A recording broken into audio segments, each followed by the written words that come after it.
Bwana Yesu asifiwe. Ninakusalimu katika jina la Yesu. The Prophet Deus Bundala. Niko hapa kwa ajili ya kukushirikisha jambo moja zuri. Iko hivi, kwenye utumishi na huduma, hasa kwetu sisi vijana, ili jambo na ulisema litakuwa la maana sana, la baraka endapo utanielewa vizuri.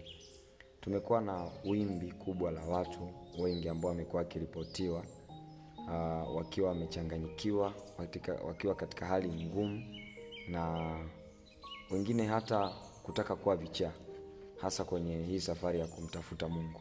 Sasa iko hivi, kutokea zamani nimekuwa nikisikia hizo story kwamba ukisoma Biblia unakuwa kichaa, ukifanya hivi inakuwa hivyo. Mwanzo nilikuwa sina imani kwa sababu ulikuwa ni upotoshaji. Lakini nimekuja kugundua kitu kimoja, kwamba sio kusoma Biblia, na inawezekana hawa watu walishindwa kutafsiri hiki kitu kwa sababu ni kitu cha kiroho. Nisikilize vizuri. Ataki zimewapata watumishi wa Mungu wengi, hasa walipochukua hatua ya kusema wanaenda kuomba milimani. Ni wachache walioenda kuomba milimani wakatoka milimani wakiwa na roho wa Bwana, ila wengi wao waliharibikiwa. Yaani mtu anaenda kuomba siku 100, anaenda kuomba siku labda 200 mlimani. Hapo kumbuke hakuna chakula, hakuna maji, hakuna watu wanaomuona. So vitu kama hivyo. Sasa kama sio Bwana anayekuongoza huko nyikani kuomba, usiende.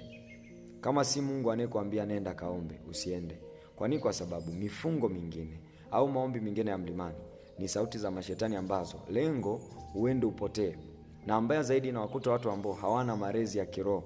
Unakuta anapotelea mlimani, anaanza kuwa chizi, anarudi mtaani akiwa mwehu, hajielewi. Kwa nini? Kwa sababu ya yale maombi aliyoomba huko. Na wengine wao wanaona ni Mungu, lakini kumbe sio Mungu.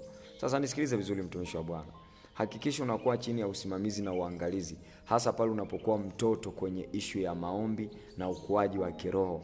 Sio wote ambao amekomaa kiasi cha kwenda kuomba mlimani akaomba akatoka na nguvu za Mungu. Wengine wanaenda mlimani wanatoka na mapepo, wanatoka na majini, wanatoka yani wanatoka kama misukule. Sikiliza, kama huna malezi ya kiroho na mtu anayejua kwamba unaenda kufunga, unaenda kuomba mlimani, usiende kuomba. Ni wachache sana kama watumishi wa Mungu ambao wanaweza kukuambia haya, lakini mimi kwa sababu ninayaona na niliwahi kupitia changamoto kama hiyo, inaweza ikakusaidia. Usije ukaingia mtego wa kufunga siku 40 kavu, ukafia kwenye mfungo wa siku 40 zako kavu. Hakikisha unakuwa na maelekezo ya Mungu, lakini pia unakuwa na maelekezo ambayo uko chini ya uangalizi wa mtu ambaye amekuzidi mamlaka rohoni, amekuzidi kwenye renki za rohoni.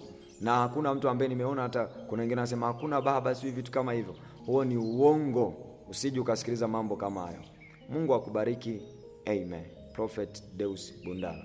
Barikiwe sana.